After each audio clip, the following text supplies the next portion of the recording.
Bienvenue dans Public SaaS Builders, le podcast qui partage en temps réel notre quotidien de 4 entrepreneurs qui ship des SaaS. Je m'appelle François Delporte et je suis l'un des 4 builders. Le but de ce podcast est simple. On ne sait pas si on va réussir, donc on n'a pas de recette magique pour vous. Par contre, on sait qu'on ship et ça, on peut vous le raconter sans détour ni artifice. Épisode par épisode, on vous partage ce qu'on fait, nos techniques et les résultats surtout. Ce podcast est né de la volonté d'arrêter de raconter une réussite une fois qu'elle a eu lieu et se concentrer plutôt sur l'exécution au quotidien. Notre mantra, ship fast, fail fast. Allez, bonne écoute. C'est parti. Bon, nous voilà de retour dans notre podcast. Ça fait plaisir. On est juste pour donner un ordre d'idée parce que c'est pas forcément simple de suivre, surtout qu'on les sort un peu moins en temps réel parce qu'on en a trop. En tout cas, on n'en a pas assez monté pour tous les sortir. Surtout ça. On a pris un peu de temps en août. Donc, on est le mercredi 11 septembre en off-site numéro 4. Puisque le premier, c'était novembre, deuxième, février, troisième, juin, et donc quatrième, mi-septembre. Donc, nous voilà dans ce nouvel épisode. On ne sait pas le combien c'est parce qu'on sera, on ne sait pas trop où est-ce qu'on ira. Mais voilà, on a déjà sorti une dizaine d'épisodes de podcast. C'est hyper cool. Je pense qu'on a à peu près, pour être transparent, une centaine d'auditeurs assez fidèles sur les plateformes d'écoute ou YouTube, puisque vous le savez, maintenant, vous pouvez retrouver sur les deux plateformes, en vidéo ou en audio. Dans cet épisode, on va attaquer un sujet dont on a tout le temps parlé, mais jamais vraiment dans le dur, qui est le sujet de la tech.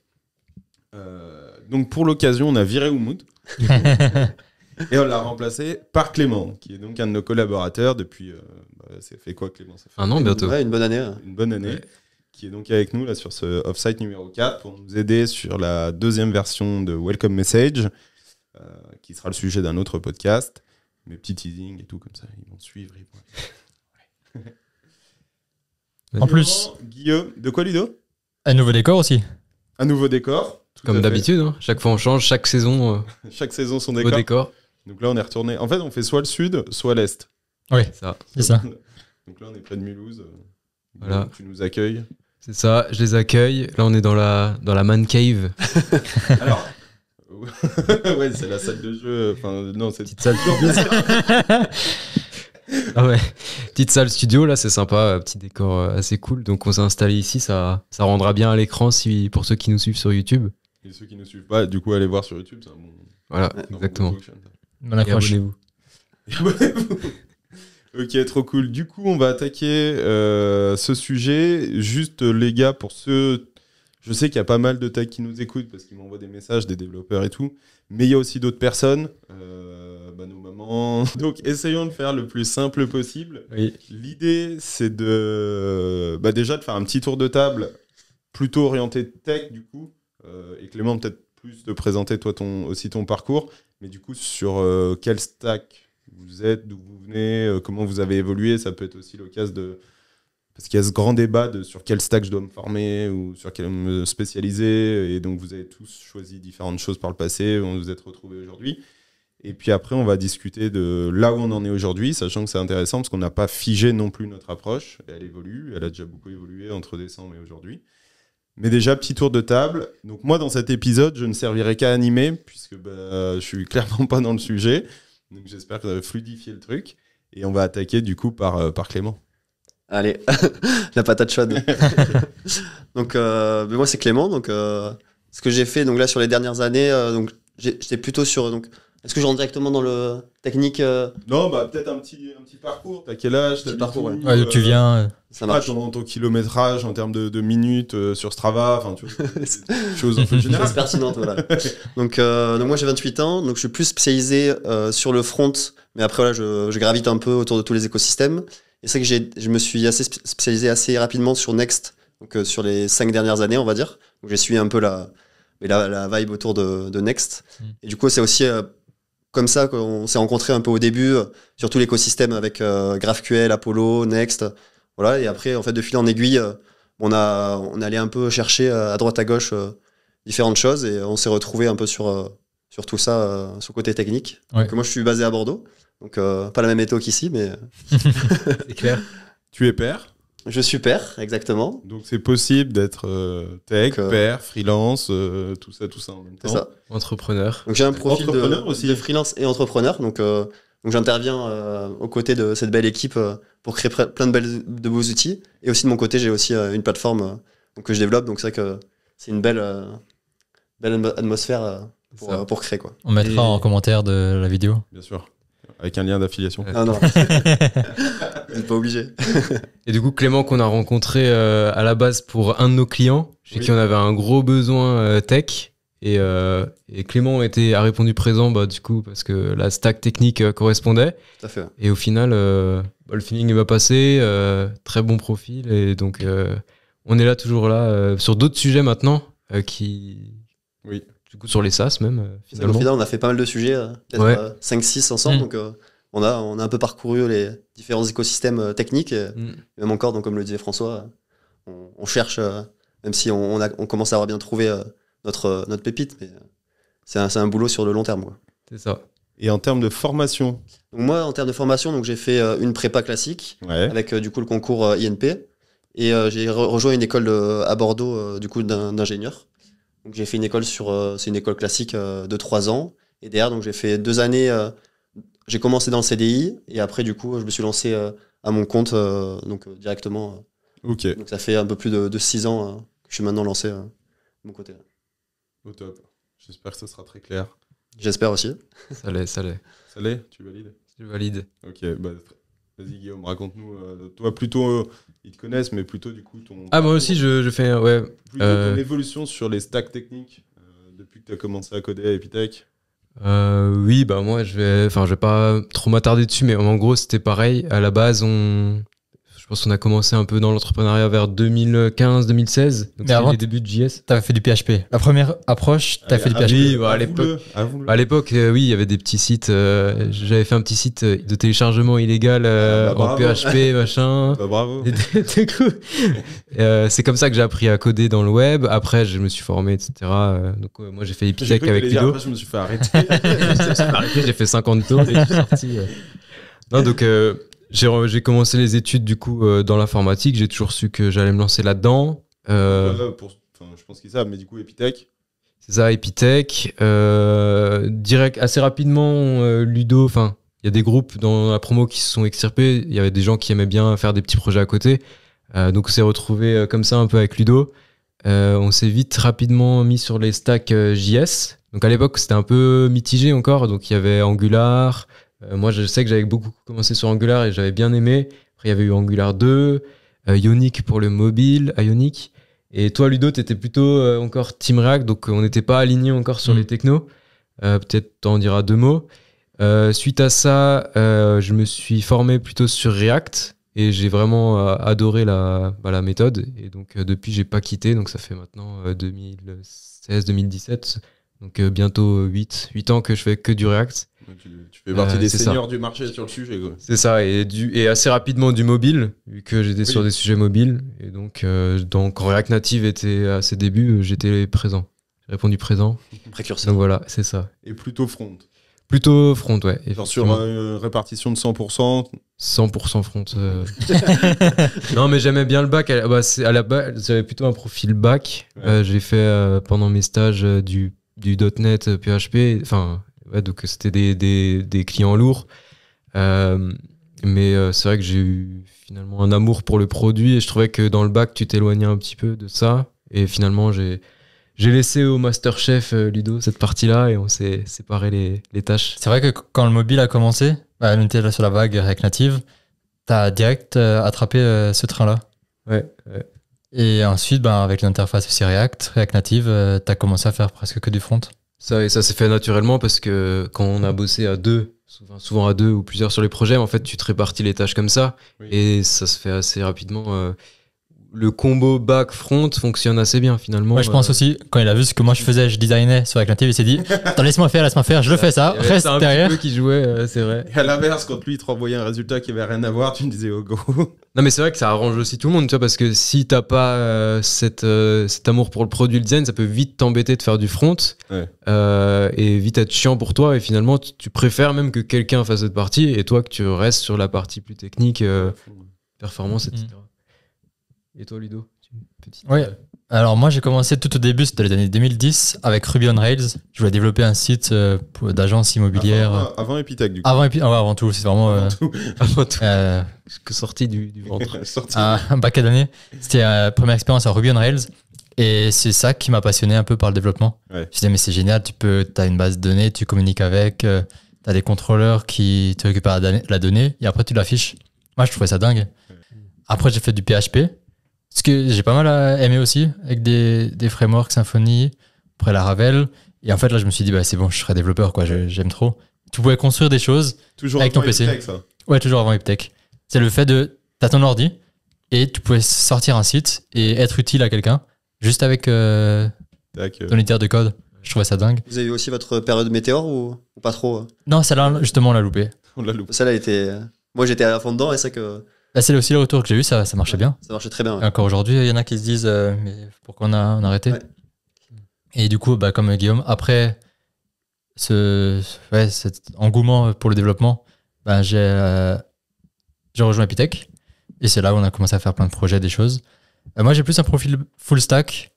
J'attaque aussi bien le front, même si justement, moi, c'est plutôt 80-20 sur le front et Guillaume doit repasser. Et par contre, je suis généraliste sur tous les domaines.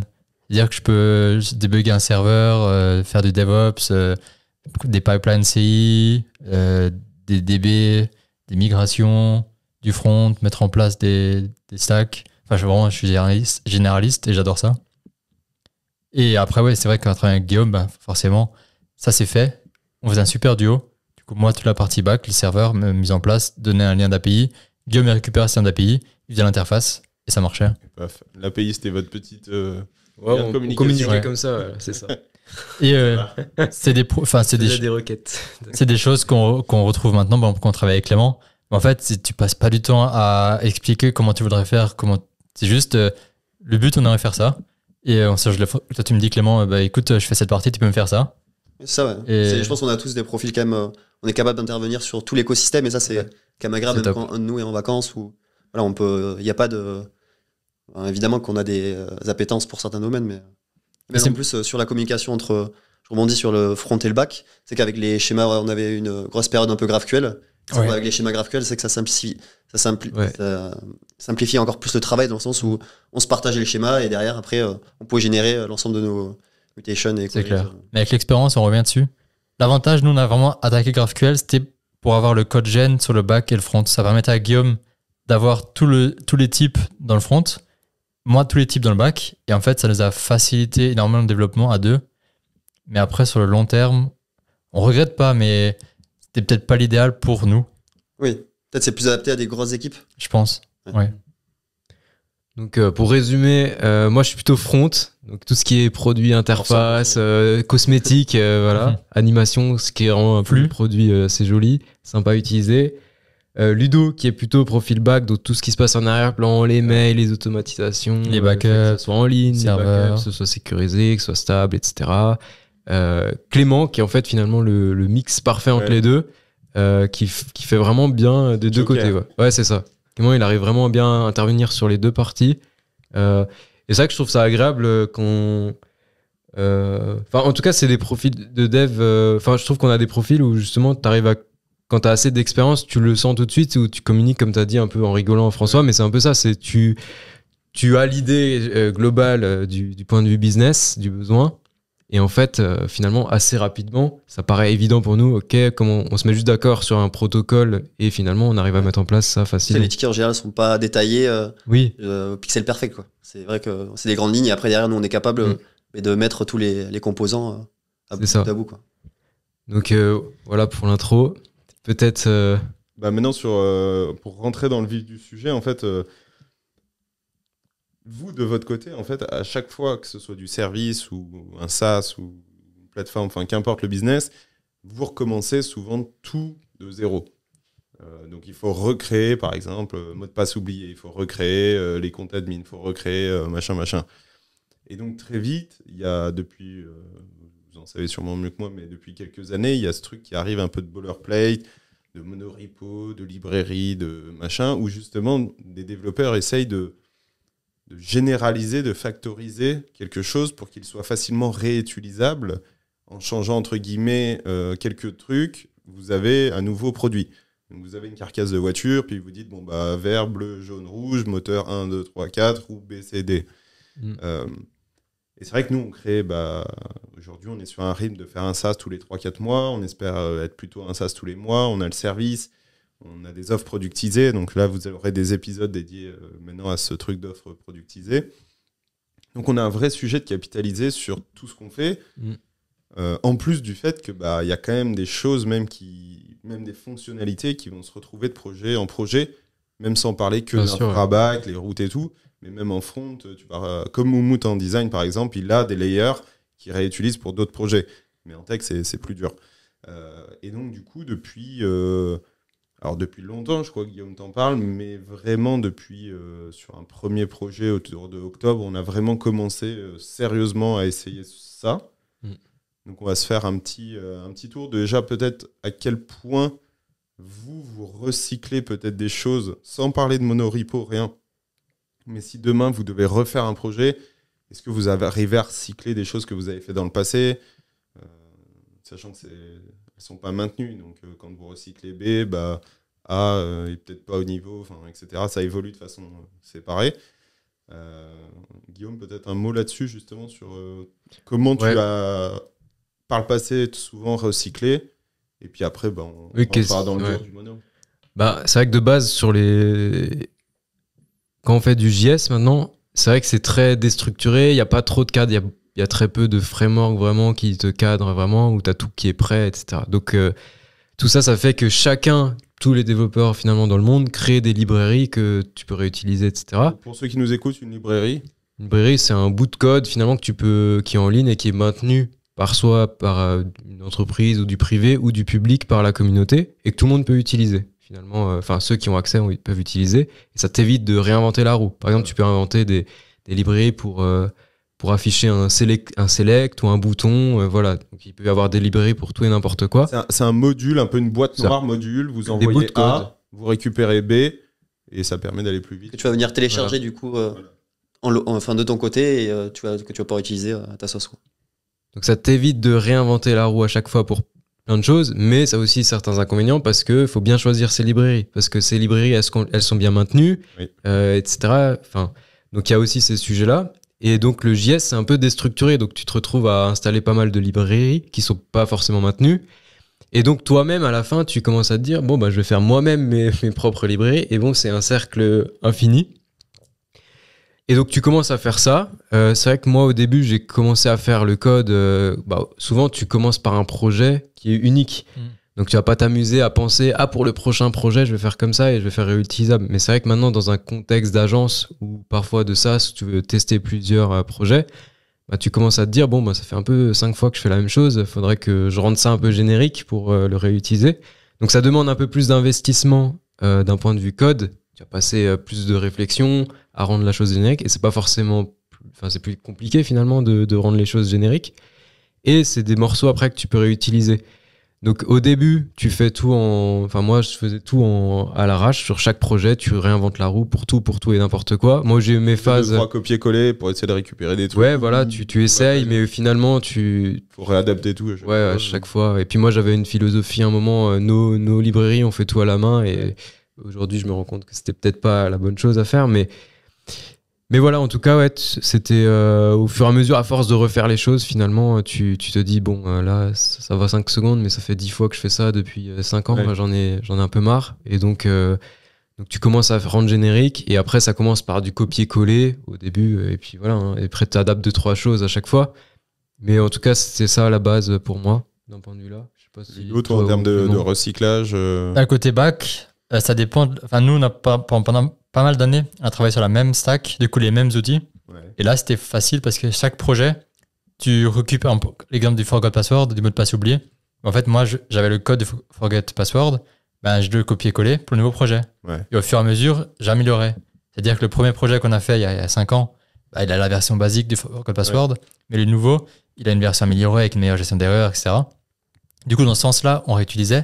Par contre, pour chaque projet, tu devais quand même aller sur l'ancien projet, prendre le code, le remettre, créer la page. T'en avais quand même pour une demi-journée pour faire tout le système à chaque fois. Sachant que du coup, le projet initial ne bénéficie pas des améliorations. C'est ça. Ça va que dans un sens. Et c'est aussi bloqué, limité par la stack. Parce que si tu changes de stack, t'as plus la même DB, t'as plus le même truc. Oui.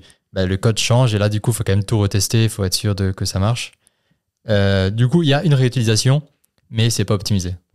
Et que monosens, dépendant d'une stack, mais tu Ouais. le fais. Après, on a exploré des autres possibilités, mais ça allait pas dans ce qu'on voulait. Après, on a essayé de faire des packages pour nous, mais juste pour cette partie. Mais vu que des fois, les projets, c'est un peu différent, du coup, ça s'adapte différent, ça va demander beaucoup de travail de déployer juste pour cette option-là, pour ce client, alors qu'on l'aura plus. En plus, les versions peuvent aussi potentiellement Oui, en plus. avoir des changements qui Ouais. cassent l'ancien code. Donc, Du coup, côté back, moi, je faisais beaucoup de copier-coller, je réutilisais le code quand je pouvais, mais ça s'arrête là. Et toi, Clément, sur le recyclage? moi, un peu comme Guillaume, je pense, dans la philosophie. Après, moi, j'essaie de me forcer plus à découper de base. Ok. Parce que je trouve que c'est déjà au niveau de clarté.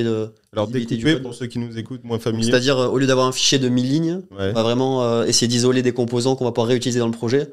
Au lieu Et, d'avoir une voiture toute faite que tu copies-colles, tu vas avoir portière, toit, C'est ça. roue. C'est ça. Donc, j'arrivais des fois à récupérer des roues, mais Ouais. voilà, la roue, elle n'était pas toujours de la même forme, donc Ouais. je devais adapter. Il y avait toujours une repasse dessus. Après, moi, j'étais plus dans une approche où j'utilisais des librairies graphiques qui me faisaient un peu le café, donc, Ouais. comme Matériel lui. En fait, voilà, c'est une librairie qui va apporter un peu des parties de voitures toutes prêtes qu'on va pouvoir venir intégrer et qui sont déjà assez jolies Et customisable un peu plus facilement. pas forcément plus facilement, mais que la version de base elle soit un peu plus prête à l'emploi, quoi. Et maintenu. C'est Et top. maintenue aussi. Ouais. Donc voilà, c'est une autre approche. Après, ça laisse un peu moins de liberté. Même en termes de performance, c'était pas le plus optimal. Mais c'est vrai que ça me permettait d'aller vite. Et, Ouais. je sais qu'il y en a beaucoup qui prenaient ce choix technique à ce niveau, quoi. Et après, sur le bac, un peu comme Ludovic, sauf. Et c'est vrai que sur la partie données, c'est compliqué de réutiliser parce que chaque projet a forcément son modèle de données qui est différent. Donc voilà, on peut essayer de réutiliser des parties qu'on va retrouver sur différents projets, comme l'authentification, ce genre de choses, mais c'est que derrière, on est vite bloqué, quoi. Du coup, en bilan, vous avez tous fait du recyclage, plus ou moins successful, mais à chaque fois, il y a du copier-coller, il y a de l'adaptation, il y a des libs, il y a des machins. Et donc, il y a eu ce rêve de se dire, vas-y, on va faire notre propre usine à voiture, quoi. T'arrives, tu dis, je veux une voiture comme ci, comme ça, paf, ça compile tout, et à la fin, la voiture en bout de chaîne, elle est prête. Donc ça c'est la théorie. c'est Et à la fin, on clôturera, du coup, est-ce que cette usine peut vraiment exister? Ou alors, tu as une voiture, puis à la fin, tu as un vélo, parce que bon, c'est un peu le bordel, cette affaire. Septembre, non, plutôt octobre, je crois que vraiment, on se dit, vas-y, il faut qu'on lance le chantier. On va appeler ça la quête du monorepo. C'est joli. L'aventure. Parce qu'il y a plusieurs noms, Lib, Monorepo, Boilerplate et autres. Mais du coup, dans cette quête du monorepo, comment ça a commencé le premier test, finalement, du coup, sur le projet, sur un projet service, plutôt orienté, du coup, de créer, vous allez en parler, mais une Lib entière. Il y avait un sujet déjà. C'est parce que moi et Guillaume, du coup, on travaille sur des repos, du coup, des parties différentes. Ouais. C'est-à-dire que si Guillaume voulait faire une modification, il fallait qu'il passe par moi. Moi, il fallait que je fasse une modif qui prenait prendre du temps. Et seulement après, lui, il pouvait continuer. Du coup, on séparait le back et le front. Et on s'est posé la question parce que là, maintenant, il y a plein qui font ça. Dans les monorepos, c'est tout est ensemble. Ça reste des dossiers séparés, mais les dossiers sont ensemble. Ils communiquent. Et c'était beaucoup plus simple. Tu veux faire une modification qui touche à du back et du front, c'est beaucoup plus simple que de devoir faire des modifications sur deux environnements différents. Enfin, je sais pas comment expliquer. Et aussi Repository. éviter la duplication de code. Mais typiquement, par exemple, on veut récupérer on a le nom et le prénom d'un utilisateur et on veut pour afficher le nom complet. Ouais. Et du coup, pour éviter de partout de devoir concaténer les deux chaînes de caractères, mais du coup, on va créer un petit utilitaire qui va pouvoir être embarqué dans le back et dans le front. Et Ouais. c'est un peu ça. On peut se réutiliser à la fois à l'affichage sur le site, mais en même temps dans les mails quand on envoie le mail. Tout à fait. Là, du coup, il y avait un besoin. Parce que je pense que c'était une des premières fois où on abordait le sujet. On s'est dit, c'est à cause de ça aussi. Oui, après, pour moi, les gros pains que nous, on avait, c'était vraiment dans le cadre d'une agence où tu dois tout le temps refaire. Et surtout, il y a la maintenance. Donc ça, c'était au niveau des pains. Enfin, pour revenir du coup sur la partie pain, c'était nous, on doit maintenir. En fait, on met en ligne une application pour un client, une interface, mais derrière, tu dois aussi la faire vivre. Et comme tu as dit François avant, c'est quand on fait une update en copier-coller sur le projet suivant d'un autre client, ben, en fait, le copier-coller n'est pas sur celui d'avant. Créer une espèce de dette technique, non pas côté client, parce que si ça lui convient le forgot password qui gère pas toutes les erreurs en chinois et autres, c'est OK. Par contre, nous, en termes de productivité, c'est-à-dire qu'on va se retrouver avec 17 versions de modules de forgot password. Et du coup, à chaque fois que tu veux retourner bosser parce qu'il faut changer quelque chose sur l'un, tu retournes sur une vieille 4L alors que tu en étais à la Tesla. Quoi. C'est ça, et du coup, t'es dégoûté. Et souvent, tu le fais pas parce que ça demande aussi trop de temps de maintenance, de maintenir tout. C'est presque exponentiel, ou c'est fois le nombre de clients que tu as finalement. Ouais. Donc, c'est assez vite insupportable à maintenir. Donc, on a commencé comme ça à se dire, oui, il faut faire quelque chose. Et donc, on a commencé en septembre à se dire concrètement qu'on va le faire sur un projet qu'on commençait. Et ce projet-là, on s'est dit, OK, on va tester déjà l'aspect monorepo et pour le front, une librairie, donc un paquet externe. Donc, on a testé cette stack-là. Alors, pour faire court, la librairie, déjà, ça n'a pas bien marché pour nous parce que c'est assez compliqué à maintenir. Enfin, moi, j'ai trouvé ça assez compliqué à maintenir parce que tu dois, en fait, finalement, par exemple, ta librairie pour tes composants front-end, donc tes pièces de voiture et machin, l'esthétique. Des pièces, voilà. Machin. Bah, en fait, tu as déjà toute cette librairie à créer, la configuration, etc. Et dès que tu vas mettre à jour ta librairie, tu vas avoir des versions. Donc, la librairie, elle va être version 1.0.1. Et donc, après, sur tes autres projets, il faut la mettre à jour. Et surtout, dès que tu es en train de bosser sur un projet, quand moi, je vais vouloir... Ah, sur ce projet-là, ce bouton, il marche pas, faut que je corrige. En fait, je vais devoir quitter le truc, mon projet-là, je vais devoir ouvrir ma librairie qui est ailleurs, faire la modif sur ma librairie, publier ma mise à jour de la librairie, donc créer une nouvelle version pour retélécharger sur le projet. Donc, en fait, ça te fait tout un système qui fonctionne. Mais vu que nous, on n'était pas à temps plein en train de maintenir cette librairie, c'était vraiment trop time consuming, et en fait tu te retrouves vite à pas maintenir la librairie, et donc elle tombe à l'abandon. Je pense qu'on n'était pas assez aussi. Peut-être c'est plus adapté dans des grosses équipes où voilà. Faut presque quelqu'un à temps plein qui maintienne. En fait, je pense qu'il y a des méthodes qui s'appliquent vraiment en fonction de la typologie de boîte dans laquelle tu es et quel type de projet tu es. Parce que là, en termes de métaphore, ça revient presque comme un parapluie, c'est-à-dire que tu as des boutons dans 10 projets différents qui sont les pointes du parapluie, mais elles ne communiquent pas entre elles, et tu ne peux pas remonter en haut de façon directe, tu dois tout quitter, revenir en haut du parapluie, changer, commencer. Le parapluie, là, c'est un parapluie du turfu, là. Parce que chaque branche est potentiellement différente parce que c'est pas la même version. Donc tu dois remonter en haut, push pour toutes les branches, la mise à jour, et retourner en bas, bosser sur ta pointe. Ouais, donc enfin bon, c'est un peu une usine à gaz, quoi. Donc, ça, on va dire, partie monorepo, du coup, sur la partie plutôt front, pas dingue. Pas dingue, ouais. Mais donc voilà, en tout cas, enfin non, c'est pas le monorepo, c'est la partie librairie. Ouais, interne, librairie interne à Fig. Après, par contre, Ludo, sur le sujet back, il y avait un autre sujet, parce qu'en fait, le back marchait très bien en soi. Enfin, tu arrivais quand même à bien récupérer les choses, même s'il fallait tout le temps changer. Mais nous, ce qui nous gênait sur la partie back, c'était on était sur un sujet qui était vraiment trop libre. Donc, on faisait nous-mêmes l'authentification, nous-mêmes les mots de passe oubliés. Et en fait, du coup, c'était pas très stable. Et entre chaque client, il fallait maintenir. Donc, tu avais aussi les mêmes problématiques là. Et nous, on avait carrément un sujet de changer de techno. C'est pour ça qu'on a testé une autre techno sur le monorepo. Et c'est comme ça qu'on a commencé. Mais tu peux peut-être dire 2-3 mots sur la partie back aussi avec Clément. Ouais, aussi par rapport à l'API. Nous, on avait des petites équipes. Faire une API, maintenir une API, un versionning de l'API pour communiquer avec le front, c'est quand même lourd.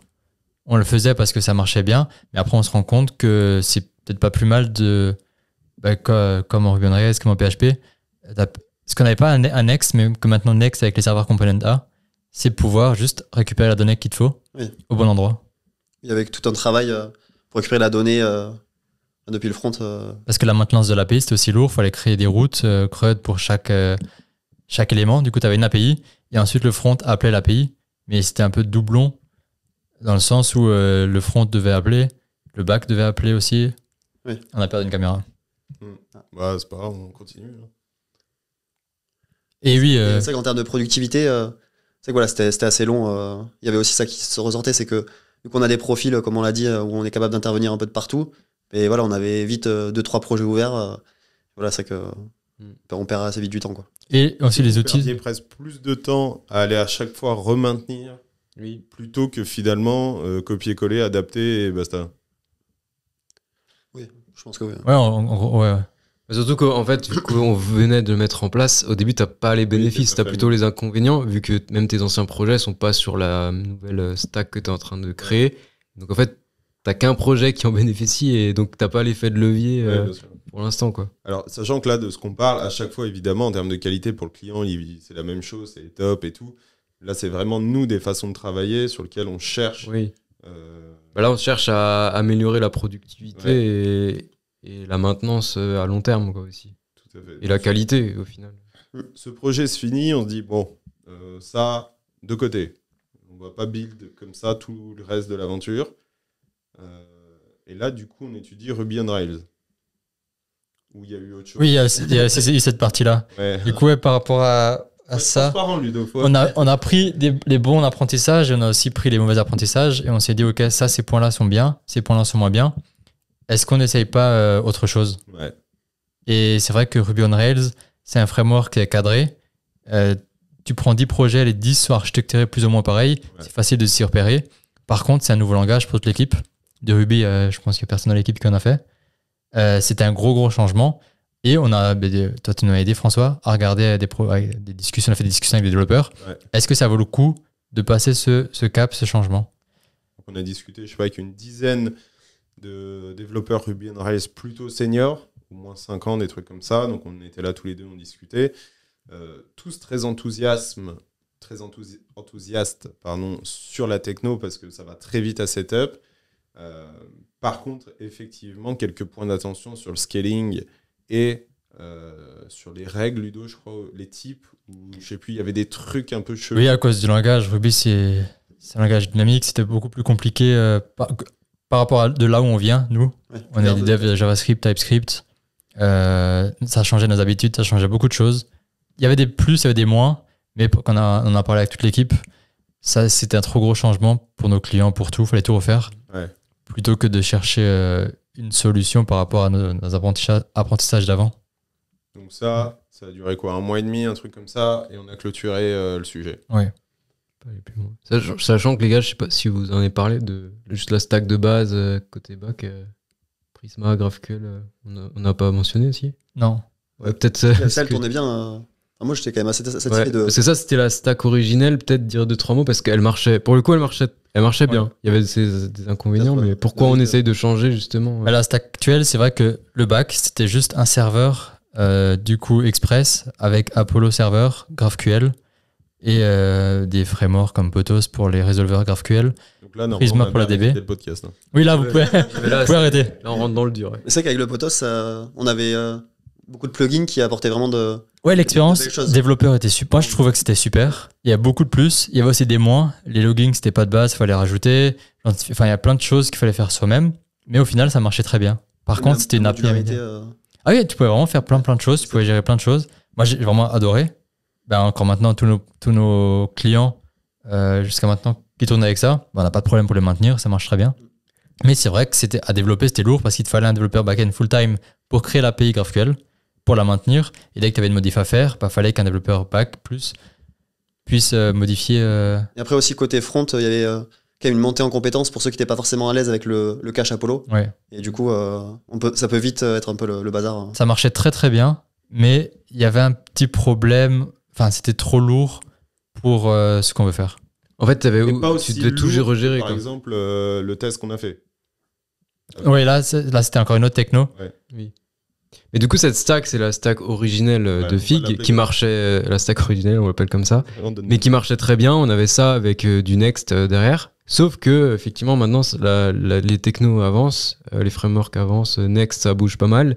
Et donc, on est en train de changer, enfin, de tester autre chose parce que la problématique là, je pense, sur le bac, c'était surtout qu'on réinventait la roue sur des trucs très basiques, genre la connexion, les mails. Et ça, au bout d'un moment, c'est des sujets sensibles qu'en fait, finalement, tu veux pas trop gérer chez toi parce que ça demande beaucoup de... Enfin, c'est beaucoup de boulot et puis finalement, il vaut mieux le déléguer. Et donc, on voulait chercher quand même un espèce de framework ou du moins quelque chose côté back, des librairies qui permettent de gérer tout ça plus facilement. On a testé sur le monorepo, Nest.js. ouais.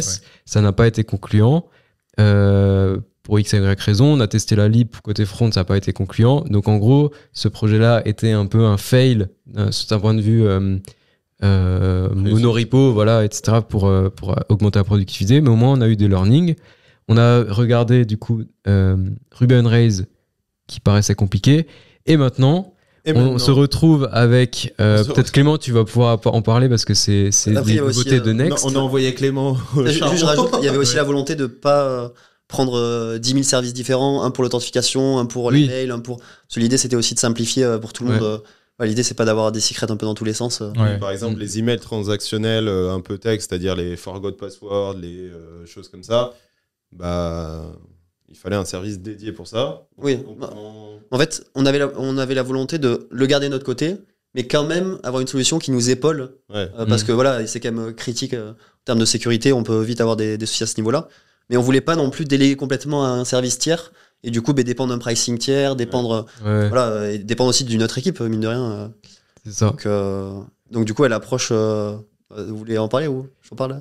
Bah oui, du coup, maintenant, on arrive suite à cette expérience et les learnings là, par rapport à Ruby on Rails. Donc, on arrive sur la nouvelle stack avec Vercel aussi, donc Next.js qui sortent, qui se dirige plutôt vers une nouvelle approche, donc qui change totalement, plus ou moins la manière de coder pour tout le monde. Donc, on est en gros un peu tous les devs, je pense, sur la planète qui viennent du React, etc., entre guillemets en galère. Je pense que tout le monde est un petit peu perdu. Et donc c'est pour ça qu'on est en train de chercher, on est à la quête de la nouvelle stack. Et peut-être Clément, tu peux en tirer 2 mots peut-être par rapport à Next, les changements. Et du coup, juste, donc Next, un peu l'approche qu'il y avait avant, c'est qu'on a toujours eu la possibilité sur Next de créer des routes d'API et un serveur. Ça, il y a toujours eu cette possibilité. Juste pour communiquer entre le client et le serveur, on devait toujours passer par des appels réseau classiques, des appels réseau classiques comme on faisait jusqu'à présent. Et là, en fait, maintenant, il y a une nouvelle approche où en fait, on a la possibilité, depuis notre client, qui va être en réalité généré sur le serveur, de récupérer directement la donnée à la source, sans avoir à créer en fait une route d'API et à se complexifier un peu le flux. En fait, maintenant, très rapidement, on peut afficher une liste d'utilisateurs qui va être sécurisée de bout en bout pour le client en quelques lignes. Et du coup, c'est cette nouvelle approche où tout est un peu mélangé. Donc, il y a des questions qui se posent, mais par rapport... si on n'a pas le droit forcément d'accéder à toutes les ressources de la base de données, comment on segmente. Donc, il y a des questions qui se posent. Et du coup, c'est un peu la problématique dans laquelle on est depuis quelques mois. On arrive sur un truc qui mixe back et front maintenant. Exactement. Et par contre, là, on n'a pas développé ça from scratch. On l'a acheté, ce boilerplate. Ah, en fait, ça c'est même encore avant. Ça, c'est encore un sujet qui est en global. Ça, c'est la backstory générale, où il y a un pivot général des technos. Ah oui, qui nous a emmenés. Voilà, donc en fait, tout le monde est obligé un peu de changer ses armes. Et donc maintenant, on arrive on teste actuellement une nouvelle stack. Peut-être avec cette approche. Qui prend en compte cette nouvelle approche comme ça directement. On n'a pas besoin de rechanger dans un mois, même si ça va sûrement rechanger, etc. Mais au moins, on est tout de suite dans cette dynamique-là. Et donc maintenant, on est en train de tester une nouvelle stack, c'est Supabase avec Next, donc. Et tout ça packagé dans un monorepo. Peut-être Turbo. Donc vous pouvez peut-être dire 2 mots sur Next, Supabase, ce que vous en pensez, ce qui a été mis en place. Juste déjà, cette approche, c'est vrai qu'elle a. Donc cette transition de l'ancien modèle à ce nouveau modèle, elle est pas encore très démocratisée. Enfin, il y a très peu d'équipes techniques qui l'ont fait parce que c'est un gros coût financier pour les entreprises, mine de rien. Et ça casse quand même les habitudes. Voilà, mais c'est quand même la direction que prend, que ce soit React ou Next. Voilà, on tend vers ça. Donc on a cette volonté-là. Et donc sur la nouvelle approche, donc c'est vraiment un coup de main à prendre. C'est qu'on est encore, voilà, même nous des fois, on a un peu du mal avec cette philosophie. Mais voilà, elle répond en tout cas à tous les besoins qu'on avait, à savoir avoir de notre côté toutes les clés sur l'authentification, le stockage de fichiers, sur des éléments clés sur chaque projet, on va retrouver ça sur tous les projets, sur des droits d'accès spécifiques sur les différentes ressources. Et c'est vrai que voilà, on a un peu ce boilerplate qui nous fournit un peu toutes les armes. Et voilà, faut apprendre un peu à les manier. On en est un peu là, j'aurais dit. Ouais, en tout cas, c'est ce qui se rapproche le plus de ce qu'on a besoin à Fig. On veut pouvoir itérer facilement. C'est le cas parce qu'il y a tout qui est regroupé. On veut pouvoir partager, récupérer des composants déjà faits. C'est le cas. Même l'authentification, t'as pas besoin de la refaire. C'est implémenté de base. Les emails sont dedans. Le paiement est dedans. Du coup, c'est exactement ce qu'il nous faut. Maintenant, il y a juste des questions techniques. C'est Supabase. C'est quand même compliqué à self-host. Du coup, pour des clients, pour l'instant, c'est en réflexion. Côté Next.js aussi, ça avance pas mal. Oui. Il y a des questions avec les serveurs components. On est en train de déterminer tout ça. Mais par contre, en global, c'est exactement ce qu'il nous faut. Donc là, en gros, pour résumer, on est en train de tester cette nouvelle stack, Supabase, machin Next. Ouais. Donc ça, on n'est pas sûr que ce soit stable. Par contre, il y a un truc qui est clair, c'est qu'on a quand même commencé à craquer cette histoire de récupération de code à maintenir entre les projets. Et pour ça, on a fait justement ce que tu as appelé la quête du monorepo. Donc on a fait ce monorepo enfin une bonne fois pour toutes. Et ce monorepo, il est composé assez simplement de ton serveur, ton back-end, ton front-end. Donc c'est au même endroit, tu as tes projets, et des modules qui vont faire le pont entre les deux. Donc tu pourras partager des informations, des récupérer du code, de la logique et des paquets entre les projets. Maintenant, ce qu'on a fait, ça c'est le pont entre back et front sur ton projet. Ouais. Maintenant, nous, on avait la problématique du coup qui est entre projets. Donc cross-projet, je veux créer un nouveau projet et je veux que directement j'ai mon nouveau back, mon nouveau front, mon truc qui marche, les emails, etc. Et j'ai juste changé le nom, etc. Et donc, pour faire ça, ce qu'on a fait, c'est qu'on a packagé finalement ce monorepo-là sur un projet GitHub. Et maintenant, en fait, dès qu'on le clone, enfin qu'on récupère ce projet-là, quand on crée un nouveau projet, en fait, on va pouvoir mettre à jour finalement ce template de base, donc le template master, le maître, le master, on va l'appeler. Donc nous, quand on veut mettre à jour quelque chose dessus, on va après pouvoir sur les enfants, donc tous les autres projets, mettre à jour ponctuellement sur demande, via une commande assez simple, récupérer les mises à jour du template master. Et donc, il va se déployer finalement sur tous les enfants très facilement, parce que c'est du code qui a été partagé. Et donc, on a cette architecture monorepo. En gardant une indépendance sur chaque enfant. C'est ça. Donc, on a la flexibilité de sur chaque projet, pouvoir vraiment customiser comme on veut, mais tout en gardant ce bénéfice de pouvoir mettre à jour des choses assez core, vraiment la base du projet. Et donc, si tu as une correction parce que tu as un gros bug et que là, tu as 10 clients, si tu as cette structure-là sur tes 10 clients, en fait, tu le corriges pour un client et tous tes 10 clients vont en bénéficier. Et du coup, si on reprend par exemple le forgot password, est-ce que si Ludo, sur l'enfant B, change ce module, il peut push les nouveautés au master ou il doit retourner niveau master? Nous, on a fait en sorte que ça, de corriger au niveau master pour tout ce qui est les fonctionnalités core. Maintenant, demain, je pense qu'on pourrait faire dans les deux sens, mais bon. On pourrait faire dans les deux sens, mais c'est vrai que là, cet exemple, en fait, ça aurait pas de sens de le pusher sur un enfant, dans le sens où c'est quand même la base, le cœur de notre application un peu mère. Du coup, on doit faire la modification sur l'application mère. D'accord. Parce que si tu l'as sur lui, c'est que tu l'as sur les autres, et donc autant mettre à jour ton... Du coup, sur les corps, vous allez modifier au niveau mère, et après, vous pushez là où vous en avez besoin. Et donc, ça peut permettre potentiellement à retourner sur un projet d'il y a 10 ans et juste dire, mage, module password, et paf, t'as toute la nouveauté. Ça, par contre, c'est un point super important, c'est garder la même stack tout le long. Et pareil pour l'onboarding, si vous voulez travailler les nouveaux développeurs, c'est beaucoup plus simple si vous avez 10 projets qui travaillent, qui marchent de la même manière, plutôt qu'avoir 10 projets avec des stacks différentes. Là, on s'est mis en gros à faire des voitures à hydrogène. Par contre, effectivement, si un client veut une voiture à essence, il bossera pas avec nous.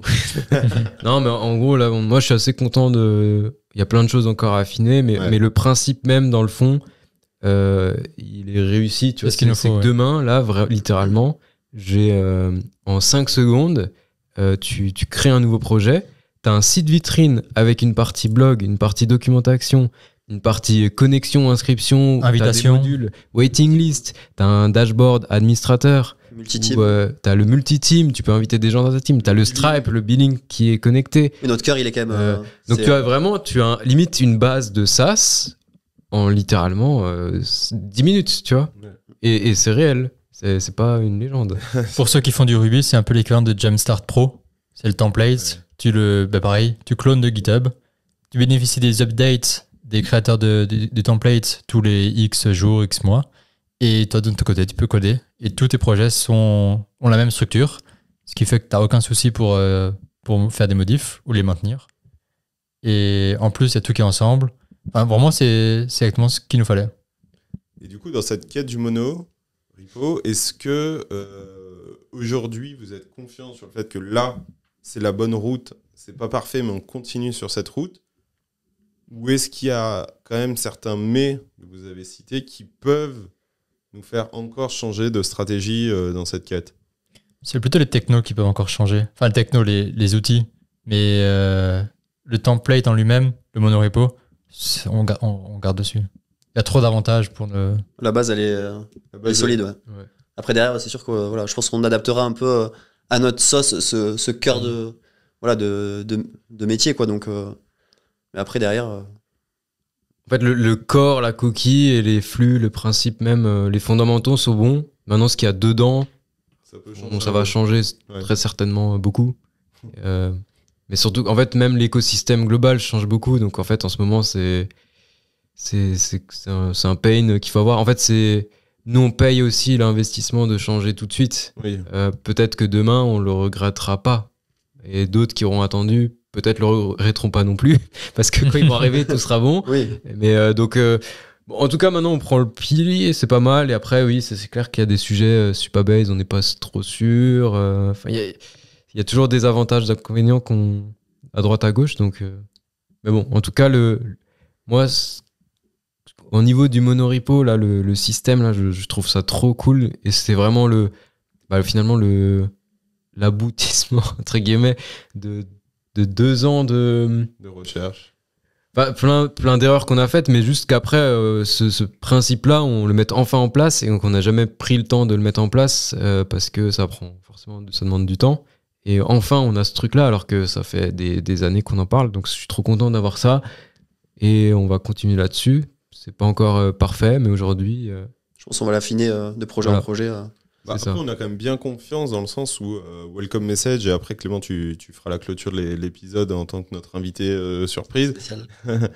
On a quand même assez confiance, puisque Welcome Message, pour la nouvelle version, on a tout du coup refait sur cette techno, sur ce monorepo. Donc c'est que vous estimez que ça vaut le coup, qu'on entre guillemets perde du temps à ne pas build sur ce qu'on avait fait et refaire sur ces nouvelles fondations. Donc, Surtout que du coup, le projet gagne des features en plus, juste parce qu'elles sont incluses dans le template. C'est cool. C'est génial. Clément, petit mot de la fin pour conclure cet épisode plutôt orienté tech. Merci à tous. Et vive le JavaScript. Et vive le TypeScript. Attention. Très bien, merci à tous. Et puis si ça vous a plu cet épisode, écoutez-en d'autres. Merci à tous. Allez, ciao les gars.